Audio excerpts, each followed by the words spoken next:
अस्सलाम वालेकुम व्यूवर्स, कैसे हैं आप सब। उम्मीद है ठीक ठाक होंगे, खैरियत से होंगे। आप लोगों का रमज़ान खैर वाफ़ियत के साथ गुजर रहा होगा। अल्लाह ताला हमें इस महीने में ढेरों बरकतें समेटने का मौका दें। मैं आपसे एक रिक्वेस्ट करना चाहूँगी,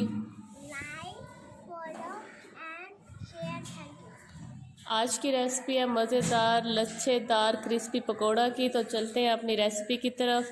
रेसिपी स्टार्ट करते हैं। यहाँ पे मैंने आलू को अच्छे से छील के धोकर इसे बारीक बारीक स्लाइसिस में कट कर लिया, आपको नज़र भी आ रहा है। इसके बाद हमने यहाँ पे ले लिया थोड़ी सी पालक। पालक ऐड करने से पकोड़ों का एक तो टेस्ट भी बहुत अच्छा आता है और पकोड़ों की शक्ल भी बहुत प्यारी प्यारी लगती है। उसके बाद मैं इसमें ऐड करूँगी प्याज, बंद गोभी और थोड़ी सी हरी मिर्चें। ये सारे इंग्रेडिएंट्स मैं इस बाउल के अंदर ऐड कर दूँगी। उसके बाद मैं इसके अंदर ऐड करूँगी स्पाइसेस। सबसे पहले मैंने ऐड किया है नमक, उसके बाद 2 चम्मच लाल मिर्च, उसके बाद मैं इसके अंदर ऐड करूँगी हाफ़ टी स्पून हल्दी। हल्दी से पकोड़ों की ना कलर और शाइन आ जाती है। उसके बाद मैंने ऐड किया है सूखा धनिया और उसके बाद पिसा हुआ ज़ीरा। उसके बाद मैं इसके अंदर ऐड कर रही हूँ अनारदाना। अनारदाना से एक तो पकोड़ों के अंदर खुशबू भी आ जाती है और थोड़ा सा फ्लेवर भी आ जाता है। इसके बाद मैं इसके अंदर ऐड करूँगी बेसन। बेसन ऐड करके मैं इसके अंदर थोड़ा थोड़ा करके पानी ऐड करूँगी। हमने यहाँ पे एक थिक सा बैटर बनाना है, थिन नहीं करना। अगर आपने अपने पकोड़े क्रिस्पी बनाने हैं तो आप थिक सा बैटर तैयार कीजिएगा, बैटर को थिन बिल्कुल नहीं करना। थिक से बैटर से ये होगा कि आपके पकोड़े क्रिस्पी और मज़ेदार से बनेंगे, जैसे कि यहाँ पे आपको नज़र भी आ रहा है। इसके बाद मैंने ऑयल को प्री हीट कर लिया है मीडियम फ्लेम पे। जब ऑयल प्री हीट हो जाएगा तो मैं इसके अंदर अपने पकोड़े डालना शुरू कर दूँगी।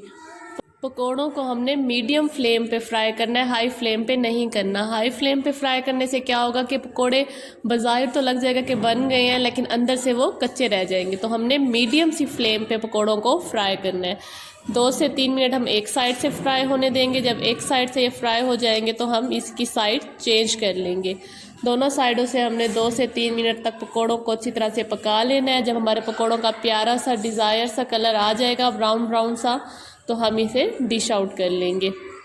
पकोड़े आप चटनी के साथ भी सर्व कर सकते हैं, इसके अलावा आप इसे केचप के साथ भी सर्व कर सकते हैं। ये दोनों के साथ ही बहुत टेस्टी लगते हैं। मैं यहाँ पे इसे केचप और मिंट रायते के साथ सर्व करूँगी। ये आप लोगों की अपनी चॉइस है, आप इसे जैसे भी सर्व करें। हमारे मज़ेदार से लच्छेदार से क्रिस्पी से पकोड़े रेडी हो गए हैं, तो मैं यहाँ पे इसे डिश आउट कर रही हूँ। उम्मीद है आज की छोटी सी आसान सी रेसिपी आप लोगों को पसंद आई होगी। मुझे कमेंट सेक्शन में लाजमी बताइएगा कि आपको आज की रेसिपी कैसी लगी। इंशाल्लाह मैं अब आऊँगी नेक्स्ट वीडियो के साथ। आप लोग अपना बहुत सारा ख्याल रखिएगा, मुझे अपनी दुआओं में याद रखिएगा। टेक केयर, अल्लाह हाफिज़।